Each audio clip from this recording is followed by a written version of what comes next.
उत्तरी इजराइल पर हमले की हिजबुल्लाह की तैयारी है। हिजबुल्लाह के लॉन्च साइट पर हलचल तेज हो गई। लॉन्च पैड पर हिजब ने 300 रॉकेट पहुंचाए हैं, तो हिजब की तरफ से लगातार हमले किए ही जा रहे हैं और हमले की तैयारी भी की जा रही है। जो जानकारी सामने आई है उसके मुताबिक लॉन्च साइट पर हलचल तेज है। 300 रॉकेट लॉन्च पैड पर हिजबुल्लाह ने पहुंचाए हैं। तो लॉन्च पैड पर हिजबुल्लाह ने 300 रॉकेट पहुंचा दिए हैं। अब देखिए लॉन्च पैड से ये पूरी जंगी तैयारी है जो कि हिजबुल्लाह की ओर से उत्तरी इजराइल, नॉर्थ इजराइल पर हमले की बड़ी तैयारी रची जा रही है और इसके लिए ये जो तैयारी की तस्वीरें हैं वो सामने। लॉन्च पैड तैयार किया जा रहा है। इजराइल में हिजबुल्लाह हमला कर सकता है। हिजबुल्लाह चुनौती है, हूती चुनौती है।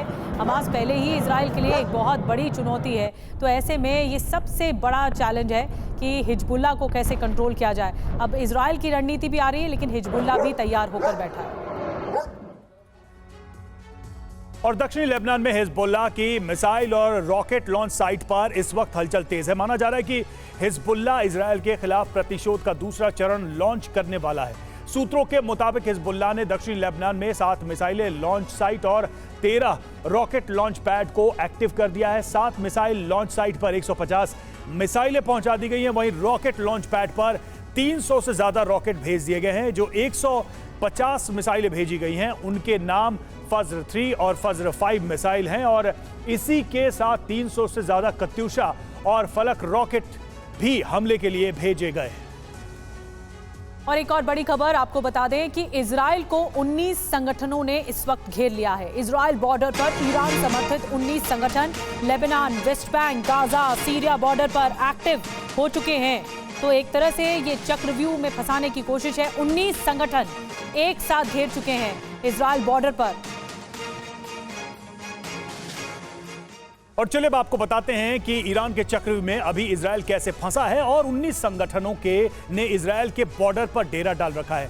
आपको इजराइल के 4 बॉर्डर पर दिखाते हैं कि कैसे एक ही इशारे पर चारों ओर से इजराइल पर हमले का प्लान बनाया जा रहा है। देखिए लेबनान बॉर्डर की हम बात करें, वहां पर क्या है तो अल अक्सा शहीद ब्रिगेड मौजूद है, democratic front for the liberation of फिलिस्तीन ये मौजूद हैं, हमास तो मौजूद है ही, हिजबुल्लाह और popular front for the liberation of Palestine general command और 18 popular front for the liberation of फिलिस्तीन ये मौजूद है। अब सीरिया बॉर्डर की बात करें तो वहां पर देखिए popular front for the liberation of Palestine, साथ ही popular front for the liberation of Palestine general command, Liwa al Quds और लीवा फातिमिया और लीवा जना भी मौजूद हैं। वेस्ट फ्रंट बॉर्डर पर चलिए वहां देखते हैं अल अक्सा शहीद ब्रिगेड और democratic front for the liberation of फिलिस्तीन, हमास और democratic front for the liberation of फिलिस्तीन भी मौजूद है। इस्लामिक जिहाद के जो मेंबर्स है वो भी वहां पर मौजूद हैं और लॉयंस डेन भी मौजूद है। गाजा बॉर्डर पर आइए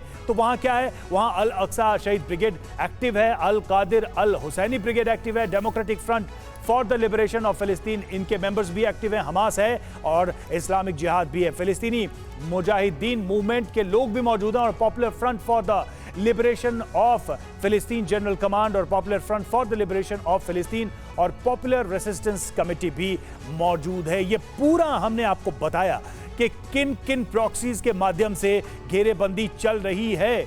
मनीष, अब एक बहुत ही नेचुरल सवाल यहां पर यह उठता है कि ये घेरेबंदी, ये प्रॉक्सीज, ईरान का रिएक्शन, हिजबुल्लाह की तैयारी, ये बहुत ऑब्वियस चीजें हैं। जो ऑब्वियस चीज नहीं है वो है कि इजराइल की तरफ से कौन सा काउंटर प्लान तैयार हो रहा है इन सबको डील करने के लिए। बिल्कुल, देखिए 302 दिन हो गए हैं। इन 302 दिन में हिजबुल्लाह की तरफ से तकरीबन 7,500 रॉकेट से हमले किए गए हैं। तो आप सोच ही सकते हैं कि एक एवरेज 25 रॉकेट तो रोजाना था ही, लेकिन हाँ अब क्या होगा तो इजराइल को ऐसा लगता है कि हिजबुल्लाह, हमास, हूती के साथ मिलकर ईरान की तरफ से कम 2,500-3 हजार से ज्यादा मिसाइल, रॉकेट, ड्रोन से हमले हो सकते हैं। क्योंकि 14 अप्रैल को जब उन्होंने किया था तो वो संख्या लगभग 350 के करीब थी और तब इजराइल ने 6 देशों का एक गठबंधन बनाया था जिसमें America, France, Britain, Germany, Jordan ये सब शामिल थे और सब ने मिलकर उन रॉकेट को रोका था। अब इजराइल की तैयारी है कि अगर इस बार 2,500-3 हजार के करीब रॉकेट से हमला होता है जो सभी तरफ से एक साथ हमला हो, क्योंकि इजराइल की सबसे बड़ी ताकत आयरन डोम है, एयर डिफेंस सिस्टम है, तो कोशिश यही है दुश्मनों की कि उसके एयर डिफेंस सिस्टम को एग्जॉस्ट कर दिया जाए। तो वो एग्जॉस्ट ना हो सके इसके लिए कैसे एयर डिफेंस सिस्टम और जो बाकी सहयोगी देश हैं उनके फाइटर जेट, उनके मिसाइल काम करेंगे, इस पर उनकी मोटे तौर पर स्ट्रेटेजी है अपने डिफेंस के लिए। लेकिन हमने अपने दर्शकों को बताया था कि मांग यह भी हो रही है कि अगर ईरान हमला करने को रेडी है तो वैसे में प्रीएम्प्टिव एक्शन भी लिया जाए, पहले ही हम हमला कर दें। ठीक है।